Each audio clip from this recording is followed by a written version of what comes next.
Gujarat has two phases. One phase is known to the world at large, where we believe that Gujarat is developing. You can see 4-line and 6-line roads and constructions going on. All the cities are slightly better organized compared to other cities in the country.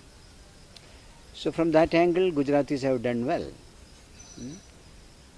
But the question that we keep asking is, at what cost?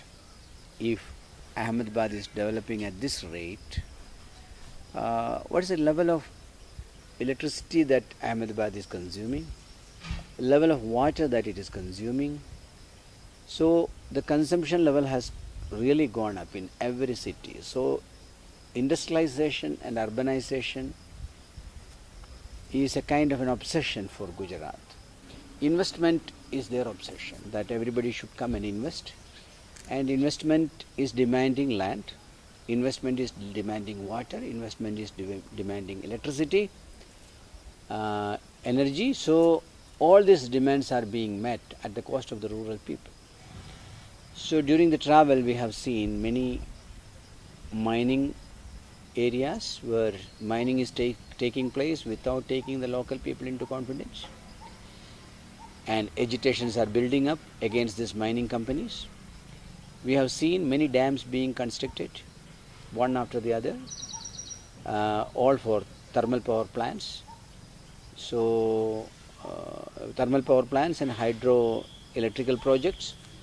So these are all for generating more energy for industrialization.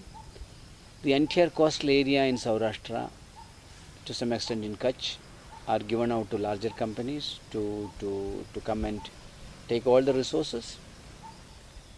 And in Gujarat, they don't call it special economic zones, they call it SIR, that is special investment regions. It's a large area of land. In one SIR that we visited, 22 villages are going to be displaced, and about 92,000 square kilometer or something like that. So it's very large area of land. Too many people getting displaced. Interestingly, this is the area where Narmada water was promised. So a kind of an agreement was made. Gujarat government said the water will be used for agriculture, because within the water policy we say water will be used for drinking to begin with, then for agriculture, and then for industries. In this particular case of Dolera SIR, where the water will be now given to industry because all the people are going to be displaced. So it is not for drinking, it is not for agriculture. So there is another phase of Gujarat. It is basically grabbing the resources of the farmers, of the Adivasis, etc. And I should admit that my impression at the moment is that land is being used in a big way for making profit.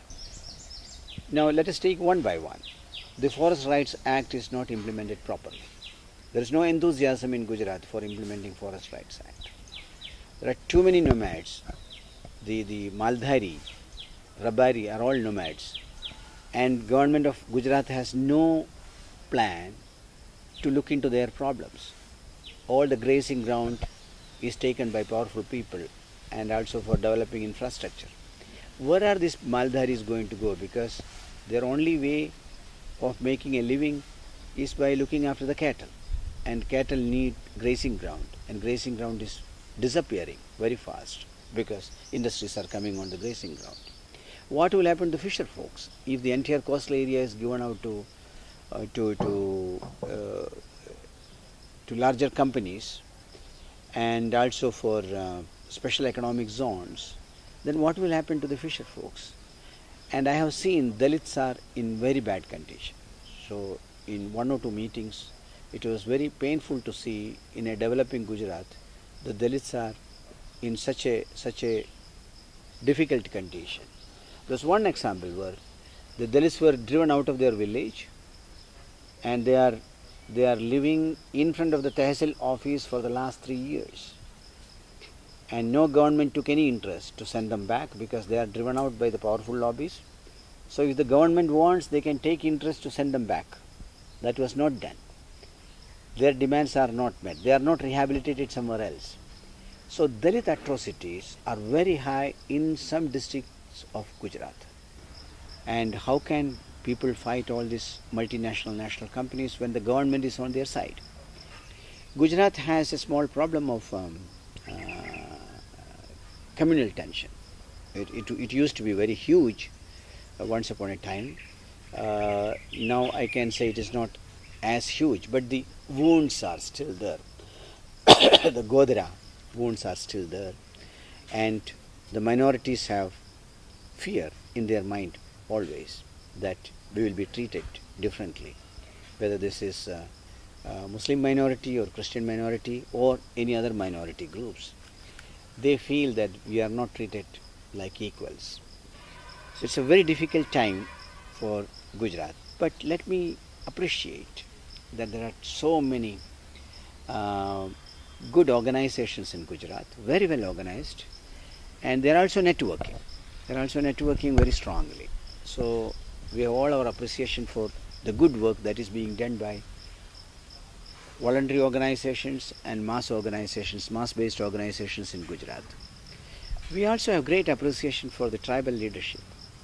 We have the possibility to travel through the tribal areas and see the tribal leadership emerging.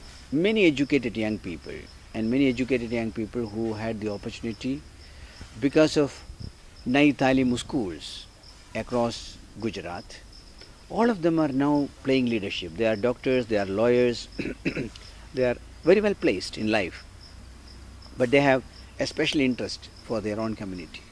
And I think they can use their power to tell the government that this is not the kind of development we want. We want a different development model where everybody will be included.